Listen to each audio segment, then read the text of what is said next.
নমস্কার, কুমকুমের রোজনাম চায় আপনাদের স্বাগত। দেখো আজকে আমি বানাবো এই যে লাউয়ের খোসা বাটা।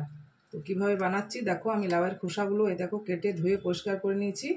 এবার একটা মিক্সার গ্রাইন্ডারের জারের মধ্যে দিয়ে দিচ্ছি। অনেকগুলো আছে, একটু কম কম করে দিতে হবে, নাহলে বাটাটা ঠিক মতন হবে না। এবার এর মধ্যে একটু পরিমাণ মতো নুন, একটু সামান্য হলুদ, আর দেবো হচ্ছে আমি এই দেখো কয়েকটা রসুন, আর দেবো হচ্ছে কাঁচা লঙ্কা। লঙ্কাটা যেরকম তোমরা ঝাল খাবে সেরকম দেবে। এবার আমি এটাকে মিক্সারে পেস্ট করে নিচ্ছি। এই দেখো বাটা হয়ে গেছে। এবার আমি দেখো গ্যাসের মধ্যে একটা কড়াই গরম হতে দিয়েছি। কড়াইটা গরম হয়ে গেছে। এবার আমি দিয়ে দিচ্ছি এটার মধ্যে সরষের তেল। তেলটা একটু বেশিই লাগবে, প্রায় 3 চামচের মতন সরষের তেল দিলাম। তেলটা তো গরম হয়ে গেছে। দেখো তার মধ্যে আমি ফোড়ন দিচ্ছি শুকনো লঙ্কা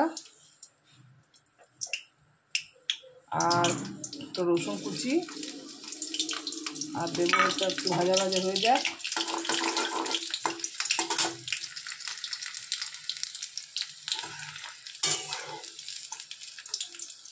দেবো একটু এই দেখো কালো জিরে ফোড়ন।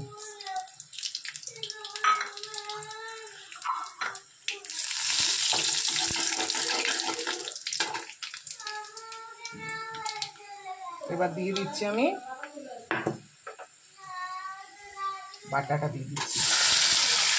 এবার এটাকে ভালো করে আমি যতক্ষণ পর্যন্ত এটা জল না হয়ে যাচ্ছে, একদম শুকনো শুকনো হয়ে যাচ্ছে, ততক্ষণ পর্যন্ত আমি এটাকে নাড়াতে থাকবো।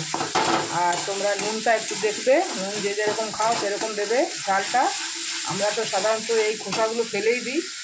তো দেখো